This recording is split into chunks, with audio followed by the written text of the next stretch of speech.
Moshe Rabbeinu était le disciple de Moshe Rabbeinu, donc il avait un avantage d'un côté, c'est qu'il était encouragé et fort de son état de disciple, donc il avait moins de chances de trébucher avec les autres explorateurs.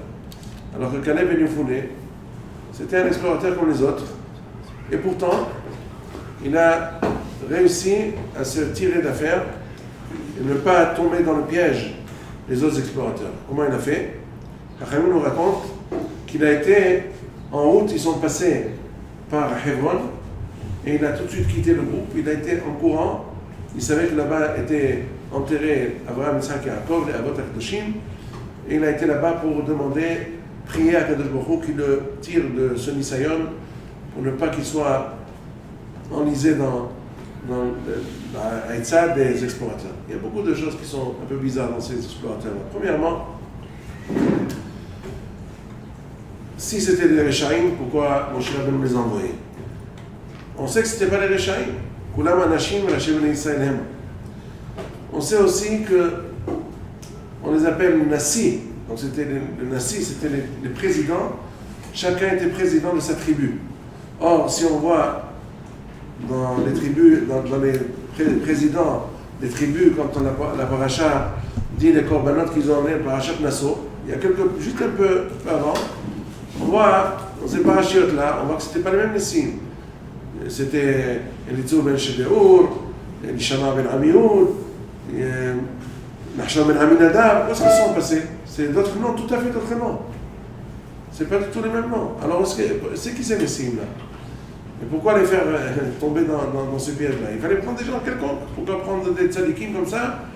Et si c'était des tzadikim, pourquoi toute la Yahasou, tout ce que Hachamim parle d'eux, c'est comme s'ils avaient prémédité ce Avon d'aller. C'est comme s'ils avaient déjà tout prévu à l'avance. Pire, leur nom, Nahbi ben Vovsi, Gerouel ben Machi, tous ces noms-là qui sont un petit peu bizarres, Hachamim disent que ces noms-là étaient Romzim. Ils suggéraient le fait qu'ils étaient en train de faire une faute. Donc c'était déjà Meroumaz, c'était déjà signifié dans leur nom. Par exemple, Michael, Setour ben Michael, Setour Satan d'Ivraël, Michael, Hassan son Osh la Kadosh Baruch Hu, Mach, comme c'est comme s'il disait que Kadosh Baruch Hu n'avait pas la force de nous faire entrer en Eretz Israël, tellement les habitants d'Eretz Israël étaient tellement puissants. Chose qui est en fait très très bizarre, parce que comment on peut admettre que les Bnei Israël, que des goïms aussi forts soient-ils, puissent nous empêcher d'entrer en Israël alors que Akadosh Baruch Hu a massacré les Mitzrim avec les 10 plaies d'une façon si miraculeuse. Alors tout ça c'est un peu difficile. Deuxièmement, Moshe Rabbeinu il les envoie, il leur donne une mission. Regardez-moi, vérifiez est-ce que les gens sont forts, est-ce qu'ils sont pas forts, est-ce qu'ils habitent dans des citadelles, dans des villes entourées de murailles, ou est-ce qu'ils habitent dans des villes normales? Toutes ces choses-là, c'est pas difficile à savoir. On peut demander à n'importe quel touriste qui est passé par Eretz Israël, on lui demande, dis-moi, comment tu es passé par là-bas, qu'est-ce que tu penses? Est-ce qu'ils habitent tous dans des villes entourées de murailles, où les villes ne sont pas entourées de murailles? Est-ce que les gens ils ont des costauds, chacun c'est des armoires à glace, ou c'est des gringalets, ils valent rien? C'est pas difficile. Aujourd'hui, même sans être quand on parle de Meragel, un espion, c'est celui qui rentre dans les entrailles du gouvernement, il rentre dans les secrets les secrets d'État, et il va les dévoiler, il les donne à ceux qui l'ont envoyé. Mais là, c'est des questions qu'il leur a posées, c'est des questions tout à fait faciles. Facile, tu n'as pas besoin d'envoyer, tu demandes à quelqu'un, des passants, dans le Midbar, des nomades, tu leur demandes d'où vous venez. Ah, on vient de Eretz Canaan. Vous les voyez venir du nord au sud, donc on demande par où vous êtes venus. Les premiers peuvent dire, bon, on est venu de Syrie, les autres diront, on est venu de Turquie, on est venu d'Asie, mais finalement, tu trouveras certainement un groupe qui te dira, on est passé par Eretz Israël. Tu leur poseras la question. Comment ça se passe là-bas? Les questions que Moshe Rabbeinu a posées étaient très banales, très faciles à répondre. Ce n'est pas des secrets d'État, ce n'est pas des choses pour lesquelles il faut envoyer le CIA ou bien le KGB ou je ne sais pas quoi. Ce n'est pas des choses qu'il faut vraiment rentrer, ou le Mossad. C'est pas besoin du Mossad pour ça. Pour savoir est-ce qu'ils habitent dans des villes entourées de murailles. C'est bizarre. Qu'est-ce que Moshe Rabbeinu a voulu par tout ça?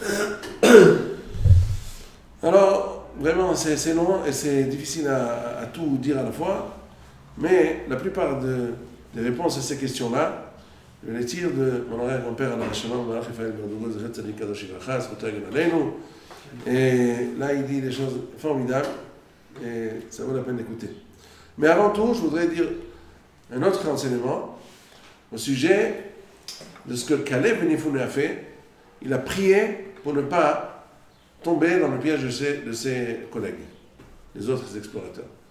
On voit de là, disent les Hachmei Moussa, ils disent on voit de là combien chacun doit prier à Kadosh Baruch Hu qui ne se laisse pas entraîner par son entourage. On vit surtout de nos jours, et surtout à l'approche de l'été et à l'approche des vacances, il faut commencer déjà à faire des prières. Il faut beaucoup de prières, et faire beaucoup de moussar, et de se renforcer dans la Torah, dans la Kedusha, pour ne pas être entraîné par l'entourage.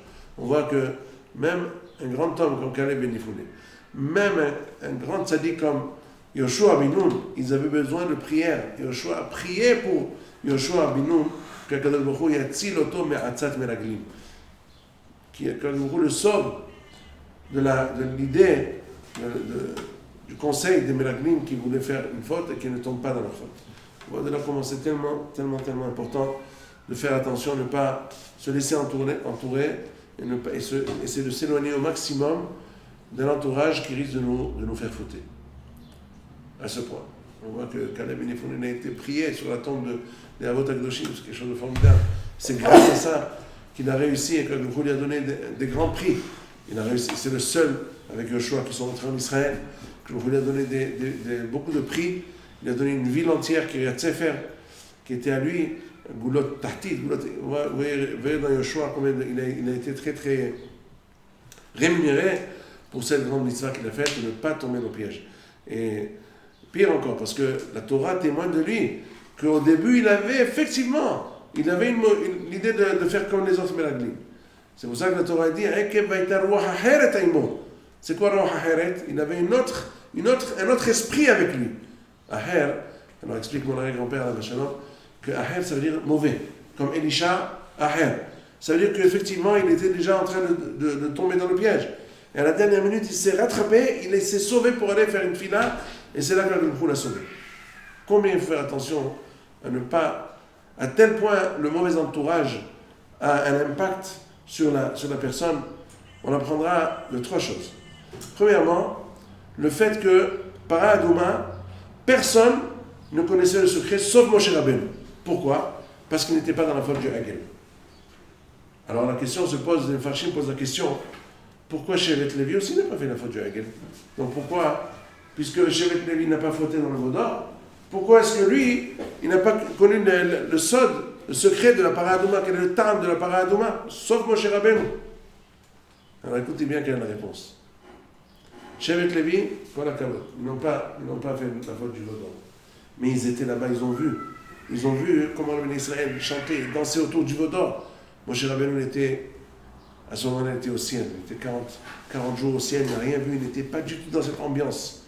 Alors, Shevet Levi, c'est vrai, ils n'ont pas fauté, mais ils ont vu l'ambiance, ils ont vu l'entourage, ils étaient dans un entourage hostile, un entourage qui les a refroidis un tant soit peu, et c'est à cause de cet entourage, parce ils ont un petit peu respiré cet air plein de microbes spirituels, ça leur a obturé le cœur, qui ne puisse pas être perceptible au message de la Torah de Amarti Rehoka Amarti Hakama Vine Rehoka Vine.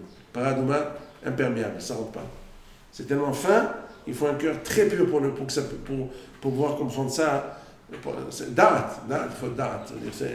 C'est des dargotes. Ces dargas-là, il n'y avait que Moshe Rabbeinu.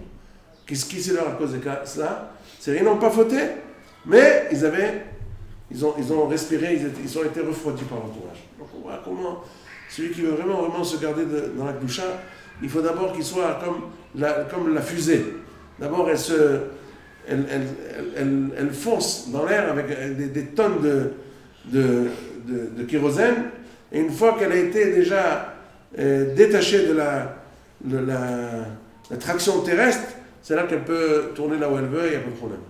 Mais d'abord, il faut être détaché de la traction terrestre. Il faut se détacher. Il faut d'abord être vraiment très chaud, sortir de tout ce qui est en lamazé, être complètement dans la Torah. Et avec tout ça, il faut prier à Kadosh Baruch Hu pour ne pas être influencé par notre entourage. Deuxième chose, Abraham Avinu.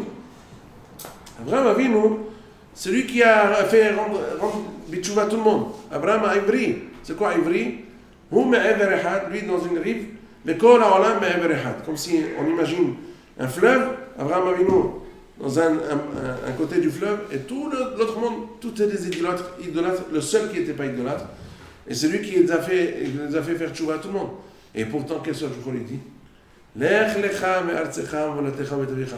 Tu as beau être un si grand philosophe, un grand homme, qui peut influencer des masses, et pourtant tu risques toi-même d'être influencé. Si tu ne fais pas attention, tu restes dans ton entourage, tu risques toi-même de tomber. Alors, éloigne-toi de là-bas, et quand tu verras dans un nouvel endroit, tu ne seras pas pris dans ces sables mouvants. Alors ça, tu pourras... Troisième chose, la Gemara raconte dans Meïla au sujet de Rabbi Shimon Bar Yochai. Rabbi Shimon Bar Yochai a été une fois à Rome pour sauver les Bnei Israël des Xérot, des décrets que les Romains ont décrétés contre eux. Ne pas faire Shabbat, ni Mila, ni Tarat Mishpacha. Alors, Rabbi Shimon Bar Yochai, il prie à Kadosh Baruch Hu de l'aider. Alors, qui c'est qui vient et se propose de l'aider? Il était envoyé de Kadosh Baruch Hu. C'est ni plus ni moins qu'un démon. Shed. Un démon. Divil, non, en anglais? Divil. Voilà, c'est ce qui a été envoyé. Qu'est-ce qu'il fait Rabbi Shimon Bar Yochai? Il pleure à chaudes larmes. Il dit, Ribono shel olam, la servante de mon arrière-grand-mère, tu lui as montré un malach pour l'aider. Un malach. Hagar, quand elle était seule dans le désert avec Ishmaël, qu'est-ce que vous lui a envoyé? Il lui a envoyé un malach pour la sauver. Il lui a montré là où il y avait le puits, pour qu'elle puisse être sauvée avec son fils. Et moi, tu m'envoies un démon pour m'aider? Je lui dis, ouais, voilà, c'est ce que j'ai pour t'aider. Bon, il accepte. Le démon qui s'appelait Ben Temalion, il lui dit, Rabbi, à ton service, qu'est-ce que tu veux que je fasse pour toi? Il lui dit, bon, Rabbi, je vais t'aider. Je vais aller tout de suite, j'avance. Déjà, le temps que tu arrives à Rome, moi je vais déjà avancer. Je vais pénétrer dans la fille du roi, comme une sorte d'e-book. Comment ça se dit? Un mauvais esprit qui va pénétrer en elle. Et toi, quand tu vas venir, tu vas dire, ouais, moi je vais la sauver. Et tu vas me dire de sortir, je sors et tu l'auras sauvée. Bon, on te donnera tout ce que tu veux. Et c'est ce qui s'est passé. Il arrive, voit la fille est devenue folle, elle criait. Alors il fallait l'exorciser. Alors il dit, laissez-moi tout seul. Je suis le grand médecin, le grand... Ben Temalion, il est sorti. Le roi, comment je puis vous remercier? Tout ce que vous voulez. Voilà le trésor, il lui a ouvert les clés.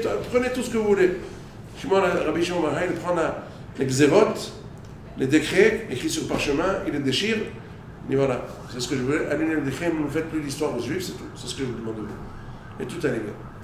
Alors la question, la question de Rabbi Shimon Bar Yochai est restée sans réponse.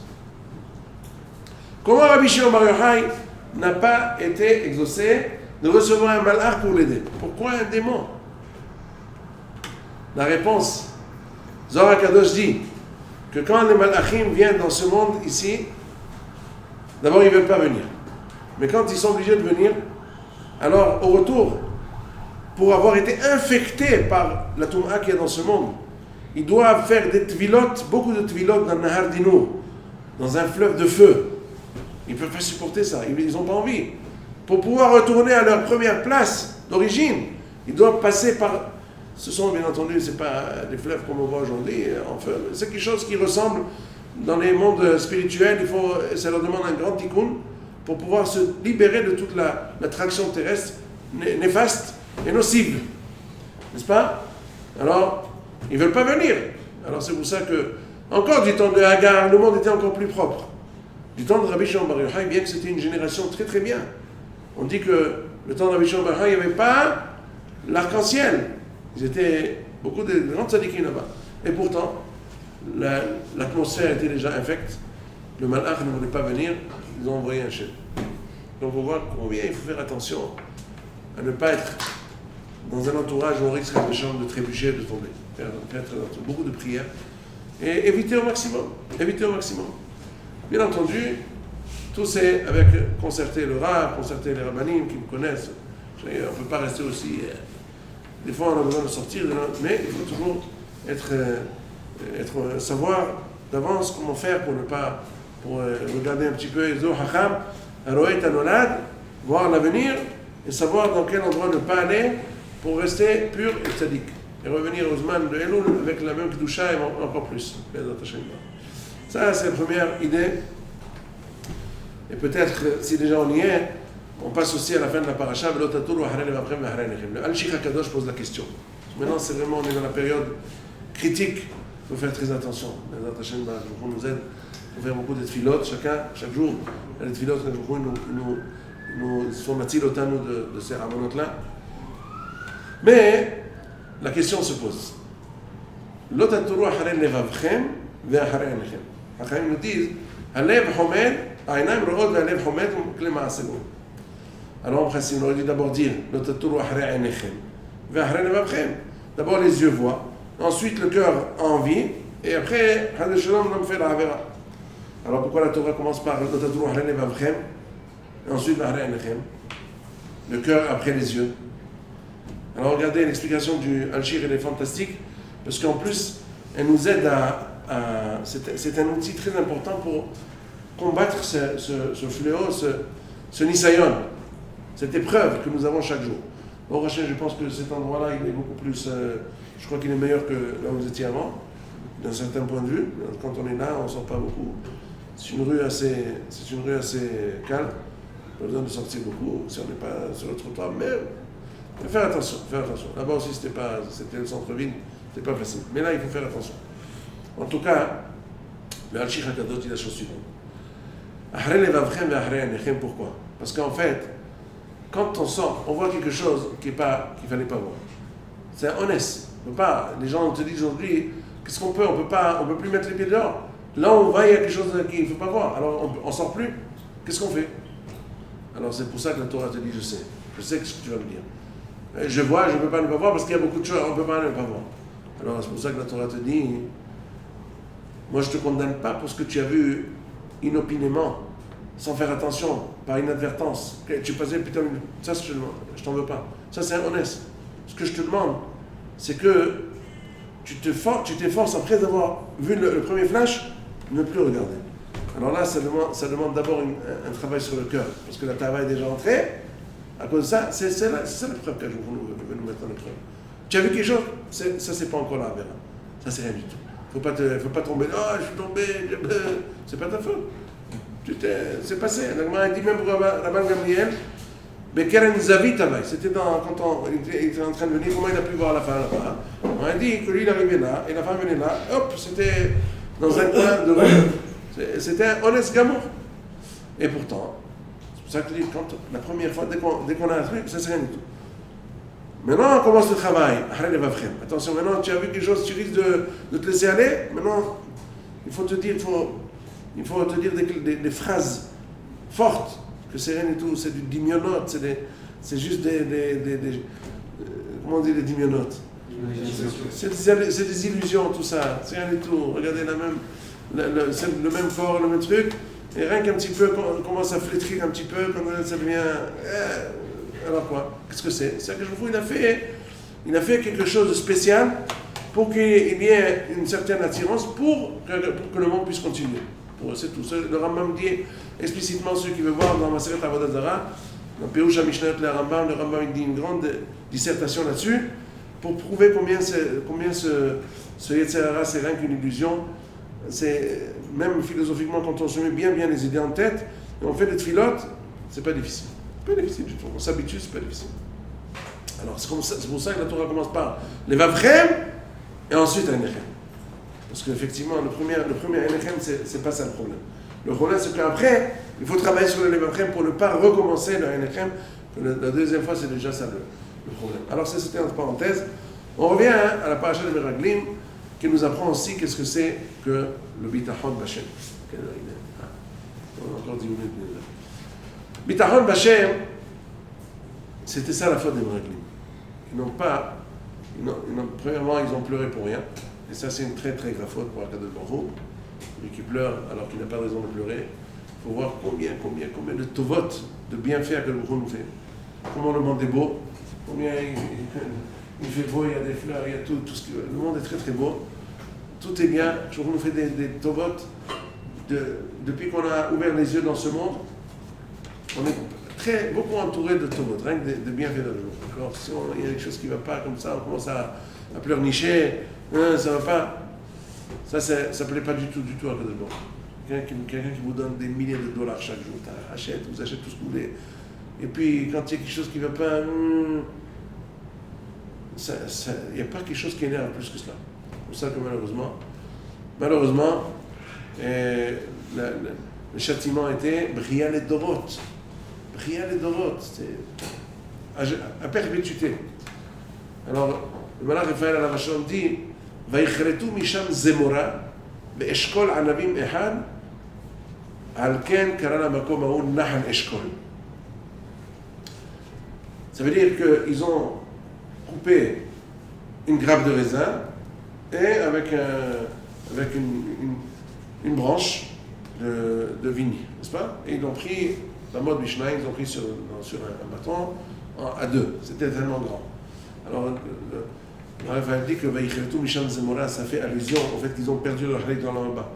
Vaïchretu, karet, Zemora, Zmir Aritzin. Zemora, c'est aussi s'appelle couper. Les Zmor, Zomer, mais un autre c'est la Aritzin dans le secret de Shabbat, et qui coupe les branches pour que ça repousse mieux. Mais Zomer, ça veut dire couper. Donc ils ont été coupés, retranchés de la vie du monde futur à jamais. En l'aim halak dans l'en-bas. On va dire. Mais Eshkol, la chose Shechol. Shechol, ça veut dire, quand quelqu'un perd des enfants ou quoi, c'est ça s'appelle Shechol. Et Shechol, ils ont perdu leurs ancêtres, leurs parents, ils les ont perdus du Olam Haba. Alken Karal la Makom Nahal Eshkol, c'est pour cela que cet endroit là-bas, là où ils ont fait la faute des Meraglim, où ils sont morts, on appelle Nahal Eshkol. Pourquoi Eshkol? Eshkol, c'est un seul Eshkol. Mais il y avait là-bas des rimonim, il y avait des ténim, il y avait beaucoup de choses. Pourquoi ça on a Eshkol? Pour nous rappeler toujours Shechol. Oh, combien cette faute-là, quand on ne voit pas les tovot de Akadosh Baruch Hu, on regarde, on est tout le temps à pleurnicher et à se plaindre. Combien ça peut faire du mal? Alors même Moshe Rabbeinu, il a eu du mal, il a été nizok. Malach Raphaël dit, c'est quoi? Shelach lecha. De la même façon que pour Abraham Avinu, c'est écrit Shelach lecha, la'ana'atra ou tovatra, pour ton bien. Quand tu iras en Israël, c'est pour ton bien, lech lecha, tout le monde le sait. Eh bien, quand Akadosh Baruch Hu a dit à Moshe Rabbeinu, Shelach lecha, alors c'est pour ton détriment. Lecha, ça veut dire pour ton détriment. Quel est ton détriment? Le Midrash dit, rapporte le Rav, que Moshe Rabbeinu, la raison pour laquelle il n'a pas été exaucé quand il a demandé à entrer en Eretz Israël, après 515 filotes, il n'a pas été exaucé. Pourquoi? Quel est le secret? Il a dit, écoute-moi, je veux quand même finalement trouver une solution pour ceux qui sont morts dans le Midbar, qui puissent quand même ressusciter et monter en Israël. Si toi tu es là-bas, dans le Midbar avec eux, alors quand tu ressusciteras à la fin des temps, et tu viendras en Israël, tu pourras les ramener avec toi. Sinon, ils resteront là-bas à jamais. Alors qu'est-ce que tu préfères? C'est pour ça qu'il est resté là-bas. C'est le Hashbon de Akadosh Baruch Hu. Donc qui c'est qui a causé à Moshe Rabbeinu? Shelach lecha l'eraratra. Ça c'est un pirouche extraordinaire que dit voilà Raphaël Alavashon. Donc on voit que même Moshe Rabbeinu il a perdu dans l'affaire. Il a perdu. C'est très très grave. Combien il faut faire attention. On ne peut pas perdre la émouna. Cette émouna-là, c'est dommage, Noah. Alors, le Rav ramène un passage, Betar Bashem Ba'aseto, Shechon Eretz, ou la émouna. Shechon Eretz, tu veux habiter en Israël, tu veux Israël, même de nos jours, ça demande beaucoup d'émouna. Beaucoup d'émouna. Et ça, on acquiert la émouna grâce à cela. Ça demande s'il y a des épreuves pour acquérir. Alors on est mitgaber, on acquiert Israël même dans la Neshama grâce à Yisroel.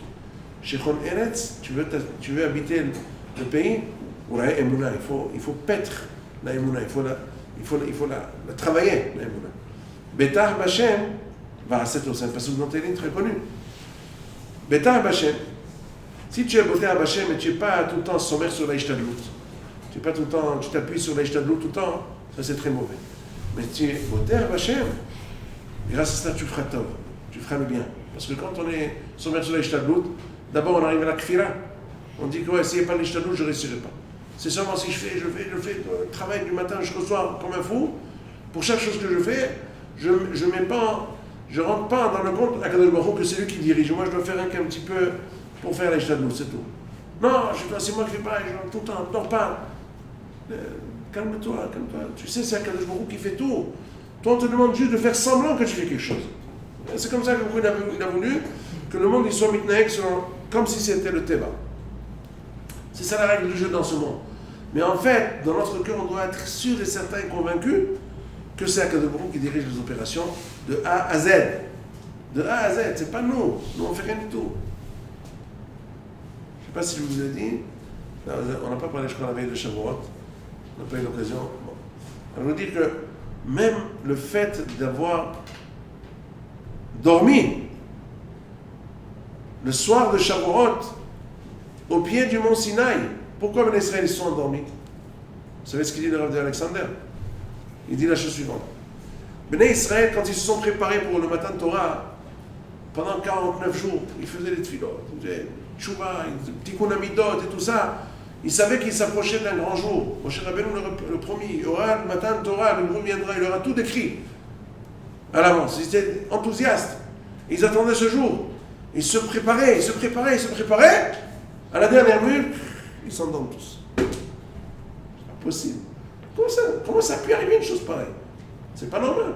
Ils auraient dû mettre plein de réveils. Ils auraient dû acheter tous les coqs du Moyen-Orient et les faire venir à la télé pour que tous ils fassent concourir pour demain matin et qu'ils les réveillent tous. Voici comment ils ont pu avoir une chose pareille. Ils n'ont pas pensé. Alors il dit, le Rabbi d'Alexander, Ismaël Israël, alors je dis la chose suivante, quelque chose de fort. Il dit que, en fait, Akadosh Baruch Hu a voulu que ce soit comme ça, qu'il dorme. Pourquoi? Parce qu'ils avaient l'air d'avoir de la gava. Ah, on s'est préparé, donc la Torah nous revient. On l'a mérité, à la sueur de notre front. On s'est préparé. Une Torah comme ça, le Baruch Hu ne la veut pas. C'est une Torah qui a de la gava dedans. Ah, tu penses que tu mérites? Après tout ce que tu as fait, par rapport à ce que la Torah te donne, tu n'as rien fait. Il faut que tu sois conscient de là que tu n'as rien fait. Alors tu dors. Et quand tu vas te réveiller, moi j'ai pu dormir, je suis rien, je suis un vaurien. Ah, tu es un vaurien, alors tu peux recevoir la Torah. Et maintenant je peux recevoir la Torah. Exactement. Donc on voit que rien de ce qu'on fait, nous, on fait semblant de faire quelque chose. Ce n'est pas Akadosh Baruch Hu qui nous donne la force et l'intelligence et les moyens pour pouvoir accéder à quoi que ce soit. On n'aurait pu rien faire. Donc, Betar Bashem, le bitachon, il faut l'avoir invincible, très grand bitachon, toujours bitachon. Mais là, quand on est confiant en Hachem, alors ça nous aide encore à autre chose, dit le Malach Raphaël. C'est tout. Si tu es conscient que tu dépends de Akadosh Baruch Hu, tu ne peux pas faire des avérotes. Si tout ce que je fais, je ne réussirai pas si Akadosh Baruch Hu ne m'accorde pas la réussite. Donc comment je peux faire une faute et après demander, solliciter l'aide de Akadosh Baruch Hu? C'est impossible. Betar Bashem, Mimela Va'aseto, tu feras le bien aussi. Shechon Eretz, tu veux recevoir Eretz Israël, tu n'as pas besoin d'aller te casser la tête. Il y a des gens qui se cassent la tête pour la parnassa. Ils vont dans des sakanot gashmiot, ils vont dans des dangers matériels, et également des dangers spirituels. Ils vont dans tous les dangers, par moi et par vous, pour avoir la parnassa. Si quelqu'un est plus le bitachon, et moins il va dans les dangers. Certainement pas de danger spirituel. Certainement pas. Si un jour il me donnera jusqu'à la porte. Tout dépend du bitachon. Plus on a de bitachon, et plus un jour nous donne ce qu'on a besoin sans se casser la tête. Dernière idée, je vais conclure avec, c'est que la question que je vous avez posée avant, ces Meraglim-là, qu'est-ce qu'ils étaient? Si c'était des tzadikim, alors comment la Torah, Hazal nous dit que vous pensez, vous posez la question, est-ce que ce pays il est bien, est-ce qu'il n'est pas bien? Alors je vais vous donner de quoi vous tromper. Je vais vous donner de quoi vous tromper. Qu'est-ce que je vous leur ai donné de quoi se tromper? Qu'est-ce qu'il a fait pour se donner de quoi se tromper? Il a envoyé des Meraglim, très bien, alors qu'est-ce qu'il... C'est les tzadikim. Comment Moshe Rabbeinu il pensait, il doutait d'eux, c'est pour ça qu'il a béni Yoshua, il a béni... Ça veut dire qu'il pensait, malgré tout, qu'il risquait de fauter. Et encore autre chose. Et Hazako, à la fin, on a posé la question, tous les touristes pouvaient nous dire qu'est-ce qu'il y avait en Israël, ce n'était pas des grands secrets. Alors qu'est-ce qu'il a besoin de leur demander ça, Moshe Rabbeinu? Allez voir, est-ce que c'est comme ci, est-ce que c'est comme ça? Alors, la question à la dernière réponse que je viens de poser, c'est que, en fait, Moshe Rabbeinu, il n'aurait pas demandé d'aller voir est-ce que Hazako a fait le Gashmiyut, matériellement, non. C'est sûr que chacun pouvait le voir. On interpelle n'importe quel nomade du désert, il te dit oui, surtout que les nomades ils font le va-et-vient tout le temps. Donc tu leur demandes comment ça se passe en Palestine, en Canaan, et ils te diront comment ça se passe. Là, ouais, les gens ils sont comme ça, c'est des grands costauds, c'est des immenses, c'est des ceci. Je peux te dire tout de suite. Moshe Rabbeinu leur a demandé, regardez, est-ce qu'ils sont des gens moraux ou immoraux? C'est ce qu'est Hazak. Hazak, c'est dans le Moussar. Parce que quand ils sont forts dans le Moussar, c'est des gens tzadikim, des gens yesharim. C'est ça le problème.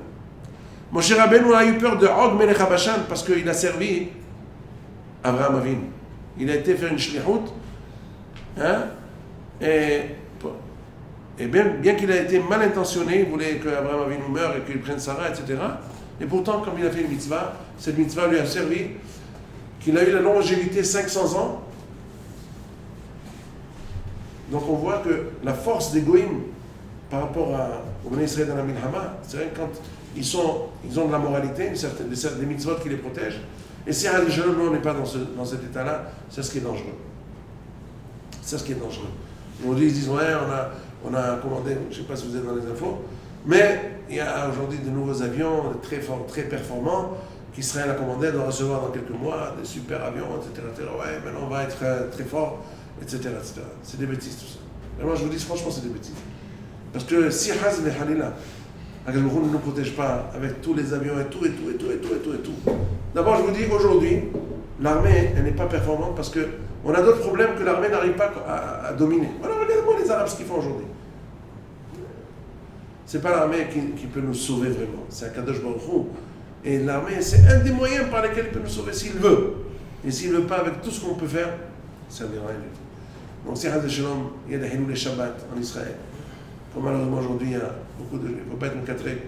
Je vous dis ça pour prier à Kadosh Baruch Hu de nous faire tchouva. Et chacun ce qu'il peut faire tchouva. Et faire tchouva son entourage. Et prier pour Am Israël que nous fasse faire tchouva. C'est ça ce qui peut nous sauver. Alors, et Hazako a fait, c'est dans la spiritualité. C'est pour ça qu'à la fin, Yesh Ba'etzim Aïn, c'est quoi? Est-ce qu'il y avait un tzaddik, il y avait Iyov qui habitait là-bas? Est-ce qu'il y avait un tzaddik? Si on nous dit qu'ils n'ont pas de moralité, donc mais peut-être qu'ils ont un tzaddik qui les protège.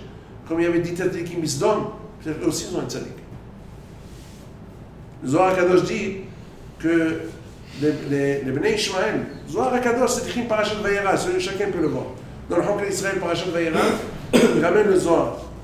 Que les Bnei Ishmael, donc les Arabes, le Zohar HaKadosh prédit déjà une prophétie d'il y a 1500 ans ou plus, 1600, 1700 ans, que les Bnei Ishmael, comme aujourd'hui on le voit, ils vont empêcher les Bnei Israël de rentrer en Israël. Ils vont faire des misères jusqu'à présent. Quand on finit, Baruch Hashem, de plus en plus on s'installe. Mais le Zohar HaKadosh dit pourquoi? Parce qu'ils sont forts, des va-nu-pieds. Ils ont de l'intelligence, ils ont déjà construit une fois, même un avion en papier, je ne suis même pas sûr qu'ils l'ont construit. Alors de quoi on se plaint? De quoi y avoir peur? Hein? Et pourtant, on a des ennuis. Ils arrivent à nous faire des noises, ils arrivent à nous faire des ennuis. Pourquoi? Parce que je vous fous ils ont encore le zchut de la Brit Mila. Même que leur Brit Mila était vide, comme ça le Zohar Kadosh dit, parce qu'il n'y a pas de priya, c'est une Brit Mila stam, c'est comme Asekov Be'alma. Ils ont imité ce qu'Abraham Avinu a fait. Mais ce n'est pas vraiment le Brit Mila avec toute la consistance spirituelle qu'il contient. Et pour autant, à cause de cela, ils ont eu un mandat sur la terre d'Israël jusqu'à ce que le Mashiach vienne. Et quand ce zchut-là va être aboli, alors Bezrat Hashem, ce sera la Géoula. Et c'est pour ça que Hacham nous dit qu'il ne faut pas prendre de la tzedaka des goïms, parce que quand on prend de la tzedaka des goïms, on leur donne de la force. On leur donne de la force et la Géoula s'attarde à cause de cela. Donc on voit que la véritable force, c'est la force spirituelle. C'est pour ça que Hazak ou Arafé que Moshe Rabbeinu leur a posé, leur a dit, c'est pas Hazak ou Arafé dans le matériel, comment regarder ça, chacun aurait pu dire ça, c'est pas des secrets d'État. Mais regardez, est-ce qu'ils sont moraux ou immoraux? Ça, c'est pas les nomades qui vont leur dire. Les nomades eux-mêmes, ils savent pas c'est quoi être moral ou pas être moral. Alors pour ça, il faut vraiment voir l'explorateur qui quand ils vont acheter quelque chose, qu'on leur rend la monnaie, on leur fauche, etc., etc. C'est comme ça qu'on fait. Dernière chose, on conclut. Quelle était la chose dans laquelle Akadosh Baruch Hu leur a dit Hayechem, que je vais vous faire trébucher dedans? Alors, le Rav il ramène ça du Midrash. Mekatse, Raglaim, Hamas, Shote, Sholeach, Devarim, Beyad Kessim. Les explorateurs, c'est des parleurs, ils parlaient beaucoup. Quand on parle beaucoup, à la fin, on fait. Alors, Moshe Rabbeinu l'a vu, c'est gens qui parlaient beaucoup de choses. Bien, c'était les tzadikim, mais ils avaient la parole facile. Quand on se tait, on a moins de chances de se tromper et de faire des bêtises et de faire des avéros. Mais eux, c'était des parleurs. Ils parlaient. Alors, il dit, c'est pour ça que du temps de Yoshua, quand il envoyait des meraglim, il aussi envoyait des meraglim. Heresh, les mots. Alors là, c'était vraiment, il développe dans les psukim des choses extraordinaires. Comment que ces meraglim-là, ils étaient vraiment des muets. Ils se sont fait passer pour des muets, carrément. Pourquoi? Parce qu'ils ont pris la leçon de ce qui s'est passé avec les meraglim. C'est pour ça que Moshe Rabbeinu, même les voyants de tzadikim, à l'avance, c'était des tzadikim. Mais il a compris qu'il y avait un potentiel de faute. Parce qu'il parlait. Jamais parlé. À gauche, à droite. Les choses qu'on peut dire en un mot, il le disait avec 10 mots. Quand tu parles beaucoup, tu risques à la fin de trébucher. Donc, encore une leçon extraordinaire quand on commence par chat. Motus et bouche. Baruch Adonai, Amen, Amen.